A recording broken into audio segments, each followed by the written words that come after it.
Whenever new Call of Duty Zombies content releases, the update generally pertains to a new map, new wonder weapons, and a main quest, along with all of the other story beats, character development, and tons of side Easter eggs. But that's not exactly the case with Modern Warfare Zombies. Sure, some of those elements have come along with the Season 1 update, but due to the entire restructuring of this beloved third mode, the lens in which we evaluate things must be restructured as well. And that isn't necessarily a bad thing, it's just different. And while different doesn't always fly here in the Zombies community, it's something to keep in mind while we navigate these new gaming waters we find ourselves in. And to be completely honest with you, Modern Warfare Zombies has grown on me quite a bit, and there are a lot of great things to discuss. That being said, there are some glaring issues that Season 1 exacerbates, turning the mode into an unforgiving and tedious grind. While Treyarch alleges to have taken a crack at balancing out some of these problems, in my opinion, this is really just the beginning of rebalancing this unfriendly reward structure.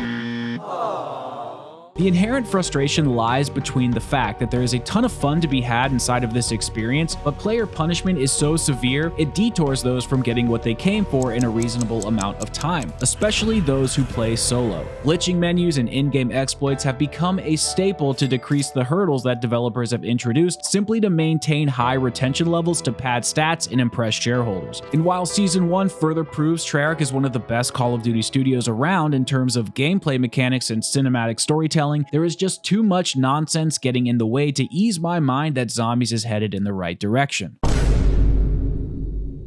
Treyarch has always struggled with adding bloated gameplay mechanics inside of Zombies. Whether it's over-engineered soul boxes, hiding rocks to shoot outside of the map, or placing scratch marks in obscure places inside of it, there has always been some element of artificial difficulty. Fortunately for Treyarch, most of the games that they design are pretty good, so it can be easy to let these things slide from time to time. But inside of Modern Warfare Zombies, this design flaw is so glaring, it's keeping me from fully being able to commit to it. I do think that it's disingenuous to state that MWZ is downright bad or an awful mode with nothing to offer, but what is troubling in my opinion is how the development team require an astronomical amount of time to participate in the fun content in the game by gatekeeping it with unfavorable RNG and of course that in-game timer. The restriction on fun is antithetical to what video games are for, making this feel like a AAA gacha game more than ever before, or at least it feels like MWZ is imbued with a design language along the lines of something you'd see in Las Vegas, luring players back with the chance of getting that great reward in the end. And when they do finally achieve those rewards, the game actually becomes enjoyable and you're like, shit, I kind of want to do that again. The gameplay architecture feels much more catered to impressing shareholders with that long in-game player time to provide a proof of concept on how to keep players hooked with a business strategy rather than providing a quality product. Because if one player wants to experience the greatest content that the game has to offer, let's just say it's gonna take a while. So let's discuss the new content briefly, then break down why exactly it's so ridiculous how Treyarch are fine-tuning things to be unfriendly towards the player. And if you are completely unfamiliar with how things work, I have a whole review for the launch of the mode that breaks everything down that you need to know from the story to the gameplay and everything in between. So while there has been a substantial amount of new content added to the game, and dare I say good content, the main issue with it all is that it's stuck behind a never-ending grind mixed with unfavorable RNG. Things like the Ether Blade, Dogbone, and Golden Armor plates are wonderful additions to the overall gameplay loop, and they add a fresh feeling that makes MWZ feel complete in a sense. The Ether Blade works similarly to the Hell's Retriever from Blood of the Dead. It has a super quick recharge, and it's a one-hit kill to zombies and even can take down an abomination if you take your time. The Dogbone spawns in a high-level canine companion who will revive you if you go down, as well as take all the pressure off you while completing super hard challenges across all worlds. The Golden Armor plates are by far the best feature added, as they make your character stronger and refill automatically without having to use the armor replenish animation. But if you do manually replenish your armor plates, the refill is even more quick and more plentiful. The VR11 was added, schematics for the Scorcher, PAP Tier 2 and Tier 3 crystals, as well as the Legendary Wrench, and a brand new Act 4 story mission with its own boss fight ending cutscene, as well as a second boss fight inside of the Dark Ether Ether Storm in Urzikstan, and of course, the Dark Ether portals themselves. There is a lot of great stuff to chew through here, and Treyarch stated on a private call with some content creators that this offering is meant to establish a precedent as what we can expect from here on out with each and every season. And to be honest, that absolutely terrifies me, but it could be a good thing, but we're going to come back to that later in the video. So you may be asking yourself at this point, how exactly do all of these features work, or how exactly is this tedious? This actually sounds like pretty quality stuff. And you're right, there is quality here, but it's really not that simple. But before I explain, I want to travel back in time briefly to 2021 during Black Ops Cold War's development cycle, where IGN India sat down with Corky Lemcool, the studio creative director at Treyarch, where he stated the following. On this project, we've actually made it a mission to make Easter eggs more accessible, or what we call the main quest. There are some side Easter eggs that are still somewhat obscure that you'll have to find, but for the main quest, we just wanted more players to experience it. So much development and time goes into these things, and if you look at the metrics, less than 2% of the players were actually seeing that stuff unless it was shown on YouTube. If you look at YouTube now or Reddit, a lot of people are completing their first Easter eggs ever, and they've been with the franchise for a full 10, 12 years. I love seeing that though, the first round 100, first round 50. So yes, we've definitely made it a priority to make these Easter eggs less obscure and make the steps make sense with the narrative. They're still challenging, but they're not crazy hard like they used to be. Now I want you to remember this because it's super important as we go through all of the new content that Treyarch added inside of this new DLC. Season 1's primary offering are these Dark Ether portals, which allow players an endgame to work up to, where you can grind for high tier loot, as well as have a great challenge against tougher enemies, bosses, and contract missions. In order to get inside of the Dark Ether, you have to complete the Act 4 mission, which ends with a boss fight and cinematic cutscene. To do this, the player will need to spend roughly 2 or 3 games preparing by doing tier 2 and tier 3 missions so that they have proper loot, which is all based on RNG. This will allow them to take down Dark Ether enemies and, of course, that final worm boss. Once the player succeeds, there is a small Easter egg to complete that requires the player to find a few items and convert them into a ultra rarity, which will ultimately take a few more games to finish. After all of these items are collected, the player can use them to unlock the harder level Dark Ether portal permanently. And then in order to enter, you will need to find sigils which drop in the tier 3 area only, all based on RNG, of course. Once the player has a sigil to enter this harder Dark Ether portal, the player will be able to complete 3 challenges inside with a 30-minute timer, where they then may be rewarded with weapon cases for the Ether Blade, Dogbone, and golden armor plates, but it isn't guaranteed. The player may also be rewarded with something called an Elder Sigil, which unlocks the hardest level of the Dark Ether, where the player will only have 15 minutes to complete the same 3 challenges as before, but the difficulty is ramped up super high. These challenges generally reward players with the schematics for the Ether Blade, Dogbone, and golden armor, but the Dark Ether doesn't reward players with all of the Season 1 schematics. There are actually 3 more schematics that can only be obtained through beating the most difficult boss in the game, which is Greylorm, the red worm inside of the Urzikstan map. And once you finally beat him, the legendary Ether Tool, Flawless Ethereum Crystal, and the Scorcher can be yours, but only after you beat him a minimum of 3 times, and assuming your RNG is perfect, as I believe you are able to receive schematic duplicates. Now, let me know in the comments down below if that's correct. I'm a little bit unsure about that. So let's recap. In order to get all of the content in Season 1, you need to complete roughly 15 to 30 games flawlessly with perfect RNG and setup, no dying, no stability issues, in order to experience all the content. And it's not easy content either, which I'm not complaining about the difficulty, but realistically, it's much more time than that, as between the in-game menu cooldown timers, your failed attempts, your bad RNG loot drops in-game, the average time players are spending acquiring everything to just get into the more difficult areas, it is astronomical. Now, over the years, Zombies fans have always asked for the mode to become less bloated with punishing RNG and to add challenge with great puzzles and boss fights. And they are doing that to some extent. But when we take a look at that developer's quotes from 2021, we can see that they were actually trying to take things somewhat seriously. They decided to make the quests less obscure and random, but with that came an easier, more hand-holdy approach that was welcomed by players, but the hardcore fanbase felt left out because the difficulty of the mode had ostensibly vanished overnight. But overall, things kind of balanced out because, you know, it was Cold War and it was a weird time. But let's fast forward to the present day with the launch of Modern Warfare Zombies, and it seems that Treyarch is now talking out of both sides of their mouths. And let's be honest, it seems confusing, right? But once you apply the lens of monetization on top of it, it all seems to make sense.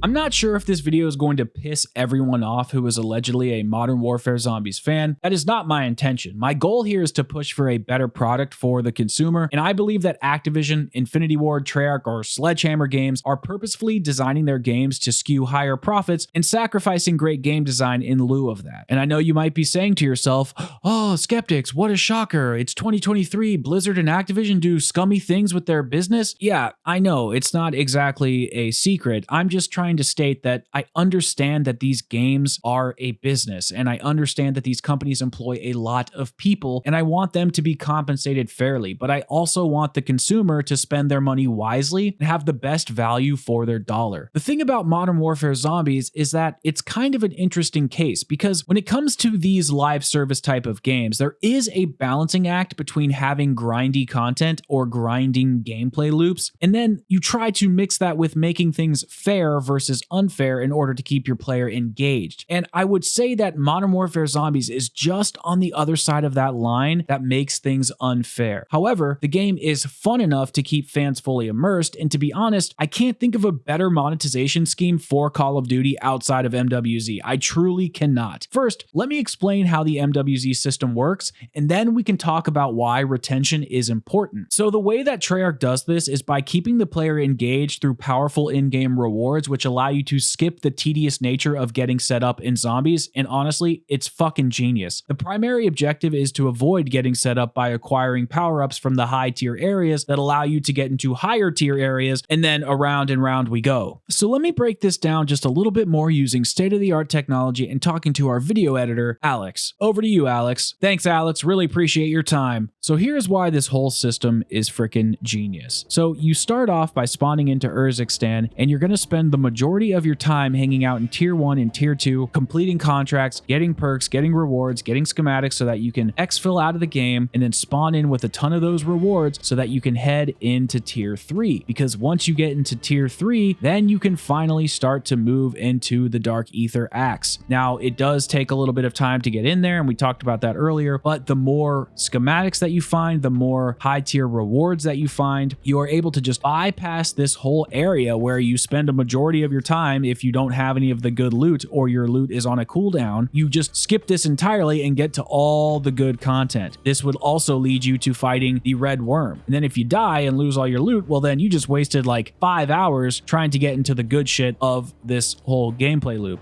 Back to you, Alex. Thanks, Alex. So why does all of this matter? Well, if Activision and Treyarch are able to keep you happy with this game by giving you rewards just enough to make it worth your time to grind over and over again, they know that the player will only participate up to a certain point. When they combine this model with actual great gameplay, then the player will definitely continue to push through and have a good time, but again, that only lasts for so long. So what happens when the players finally hit their limit? What happens when they're tired of spending all of that time in Tier 1 and Tier 2? Well, that's where you introduce the schematic system, which allows player to bypass the boring elements of the game. Now, of course, we already know that's in Modern Warfare Zombies currently, but since these schematics have such a ridiculously long cooldown, the next way to allow players to bypass these systems is to sell in-game items to them. Long-term engagement translates to a steady flow of revenue, whether it's in-app purchases, ads, premium subscriptions, or all of them together. Retained users tend to generate more income over their lifetime compared to one-time users. Studies have shown that just a 5% increase in user retention can lead to an uptick in profits of 25% or more. The lifetime value of a retained user far outweighs the immediate revenue from a first-time user. This is why top companies in this sector invest significantly in understanding the psychology behind user retention. It's not just all about keeping the game entertaining, but about weaving scientifically backed triggers and behavioral tactics into the game's design. And there are full-on models for this. Here are just 2 examples. The hook model, conceived by Nir Eyal, describes a loop that consists of 4 components: trigger, action, variable reward, and investment. The trigger is a catalyst that prompts the user to act. In gaming, this could be a notification or an intriguing game challenge. Action. This is a response that you desire from the user, like opening the app or completing a level. Variable rewards. The unpredictable element of reward that what keeps users engaged. Think of a loot box with random items or a roulette wheel of bonuses. Investment. This is the time or effort that the user puts into the game, which then sets the stage for future triggers and actions. Another popular model is called the fog behavioral model, which relies on motivation, ability, and triggers. The motivation is a desire to perform an action. For example, the motivation to beat a high score can drive a player to keep playing. The ability refers to the ease which a user can perform the desired action. If a game is too complex or difficult, it can hinder its retention. Triggers. Similar to the hook model, these are prompts that nudge a user into action. However, in the fog behavioral model, triggers are most effective when both motivation and ability are very high. Does any of this sound familiar? Now, I want to state that I don't think understanding human psychology and implementing a product around it is necessarily unethical. It just is when companies do it in a way of intentionally exploiting these human schemas in order to curate monetization systems which prey upon you. We've already seen this with a few bundles inside of the Season 1 Battle Pass, so we know it will continue and likely become even more common as the game progresses, since the franchise higher-ups are already touting that this is the most popular third game mode of all time. Now, clearly they're manipulating statistics in such a way to make things look better than they actually are, and I've discussed this in a community post and in other videos if you're interested to hear about it, but that's not what this video is about, so I'm not going to go down that rabbit hole. Now, I already know that some people are going to try to be snarky in the comments and talk about gobblegum and elixirs and state that they are just as pay to win as purchasing items from the Battle Pass and in the in-game shop.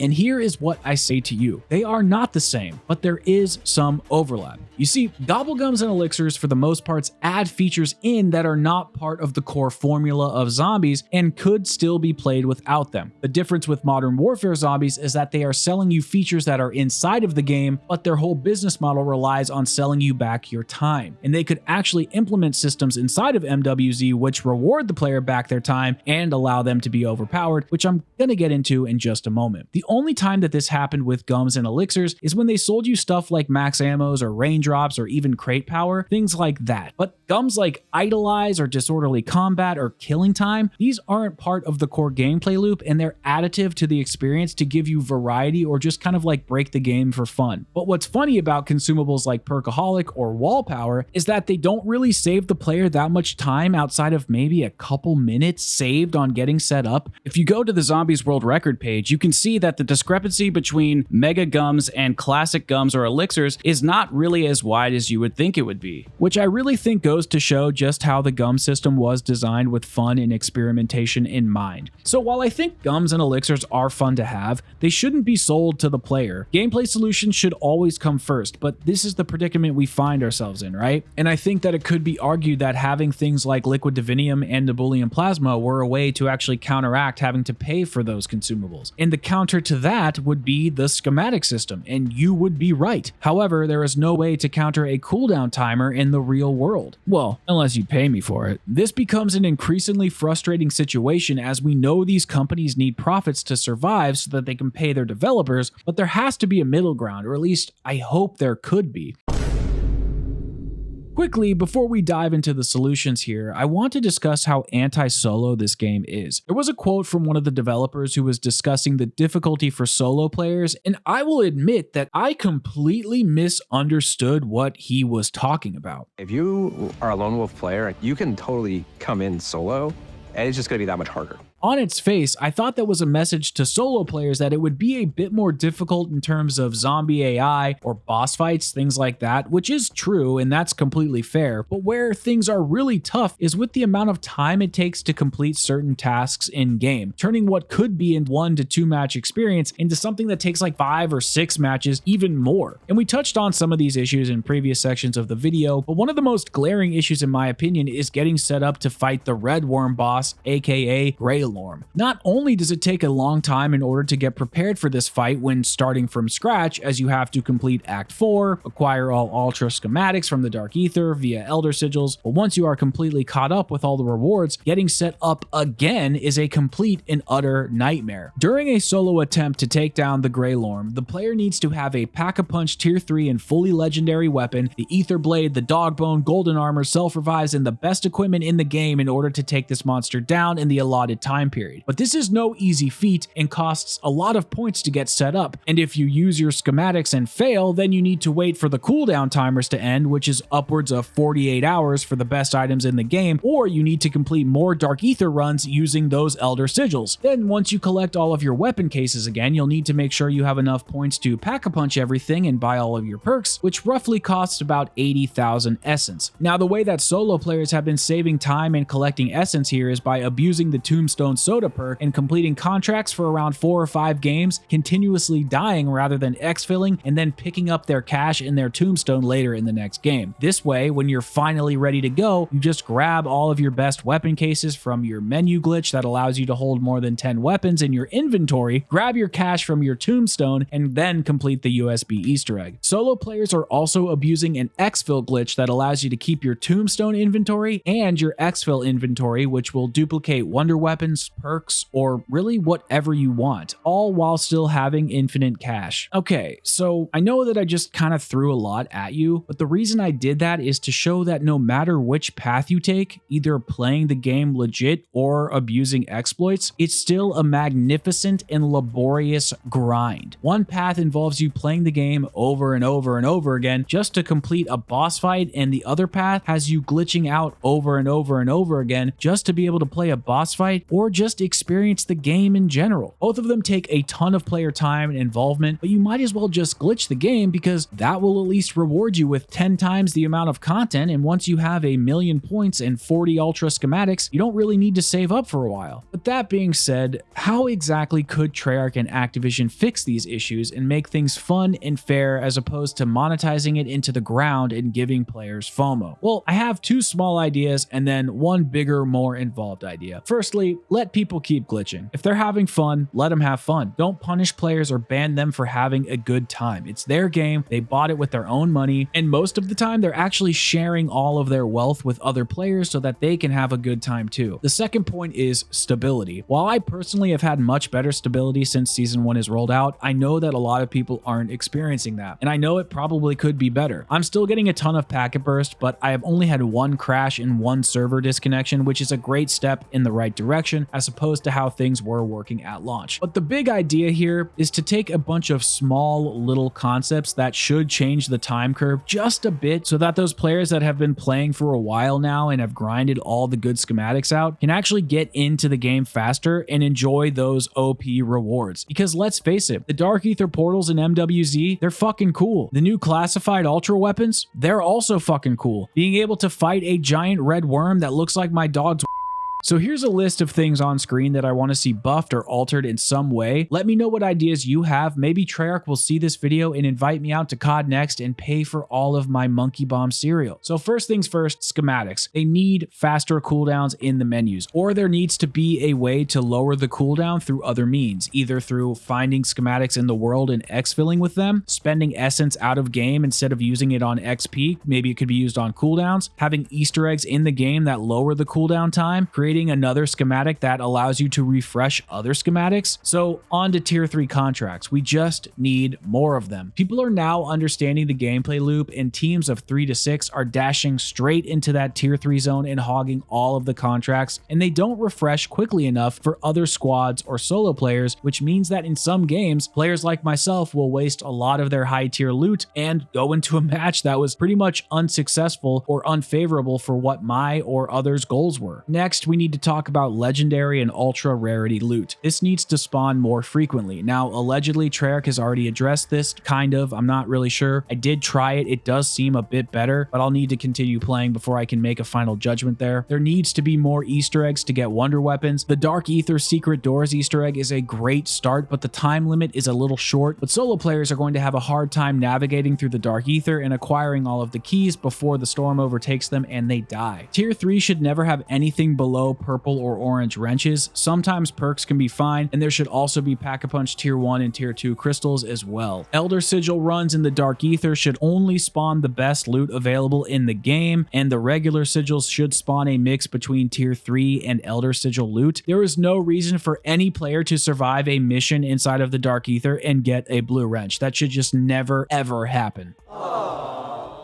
We also need increased stash tabs in the menu. These should be at least increased to 30. And I know a lot of people are saying 20, but I am saying 30 because you should be able to hold one of each item and a couple more just in case. And if you want to glitch and stack 30 VR11s, then be my guest. And finally, addressing the fact that cases are only a one-time use. I was thinking that if Treyarch doesn't want to adjust the cooldown timer for schematics, then maybe they could have super rare cases that have a multiple use for wonder weapons. So creating a gold and diamond and dark ether tier system where people could hunt for a super rare case that would give you 3 uses for a wonder waff or something like that. And while I don't think all of these ideas are perfect, it's just to kind of get the conversation rolling in the community, because I have had some of these ideas in my head for a while now, and I was starting to think that I was going a bit nuts. But after looking around online, it appears that there is a section of the community that largely agrees this is a tedious grind and we just want to jump into the fun as soon as possible. And in fact, I was pleasantly surprised to see that Noah J and Milo were talking about this very issue on the No Nonsense podcast, which gave me hope that the devs might address some of the core issues with the mode, so we're just gonna have to wait and see. You aren't being rewarded. Like, I literally today got my 3rd legendary ether tool wrench drop ever since I started playing.